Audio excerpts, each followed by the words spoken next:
Katya's bare feet slapped against the cold linoleum. The kitchen smelled sour, a scent that seemed baked into the very walls.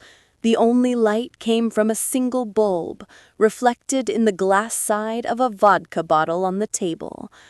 The Leningrad refrigerator was the oldest resident of the apartment. It was older than Katya herself. With a creak, the girl pulled the metal lever, and the massive door swung open. Inside was empty. Well, almost. A half-eaten apple, a jar of pickles that looked like preserved fingers, leftover borscht, and then her gaze fell on the middle shelf. And she saw them. Huge yellow eyes with vertical pupils. They were staring at her from the other side of the refrigerator, from a furry, grinning muzzle. Katya caught a glimpse of swirling snow and a huge clawed paw before the vision vanished. The back wall was just a wall again. "Mom, someone lives in our refrigerator," Katya said the next morning. Her mother, Tatiana, pursed her lips. Her face expressed one thing: disappointment. "Pray harder," she said coldly.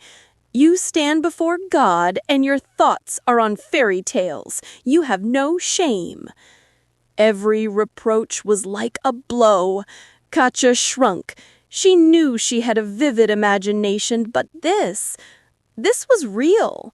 The furry mug, snow in the middle of summer, those eyes, you can't make that up. When the apartment was empty, Katya approached the refrigerator again. This time she took out all the shelves, and her heart pounding climbed inside. On the fifth try, the cold back wall gave way and opened. Before her stretched an endless snowfield under a starless, charcoal black sky.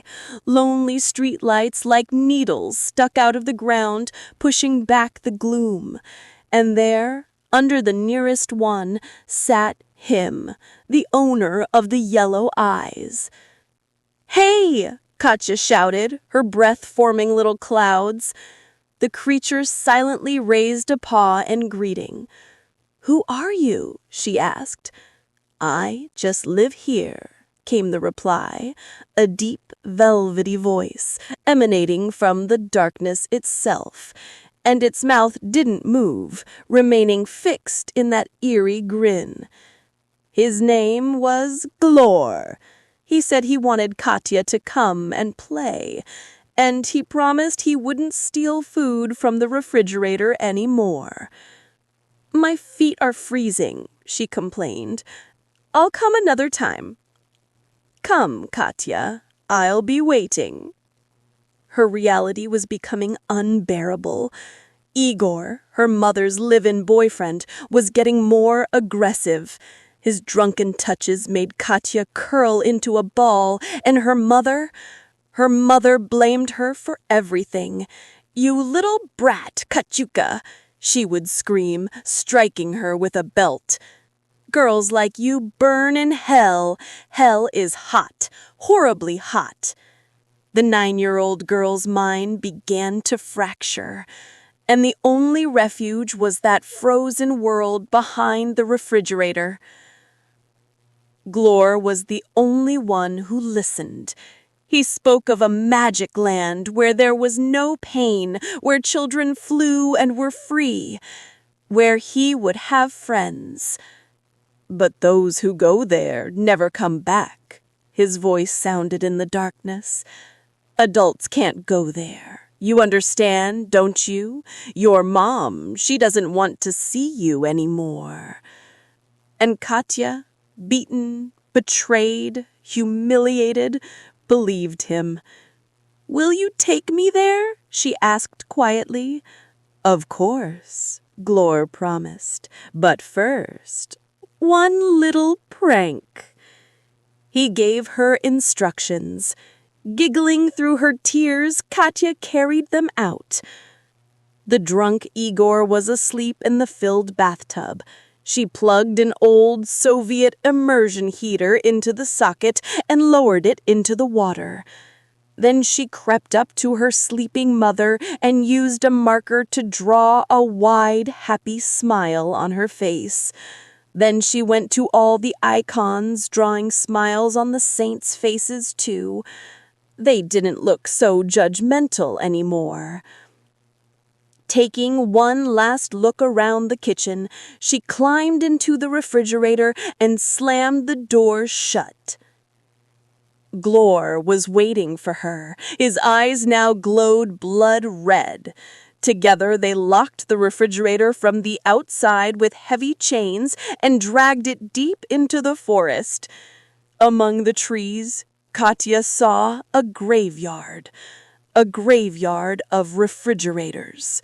Hundreds of old and new models rusting among the snowdrifts. Next to some lay children's shoes. Glor placed her Leningrad next to the others. "Changed your mind yet?" the voice sounded.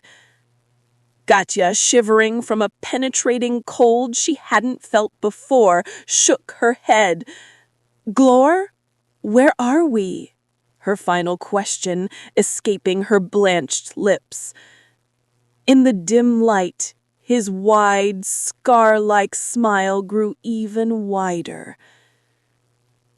Sergeant Sergei Overchov stood by the entrance, trying to light his third cigarette in a row. His neighbor, Sviridov, was pestering him for details.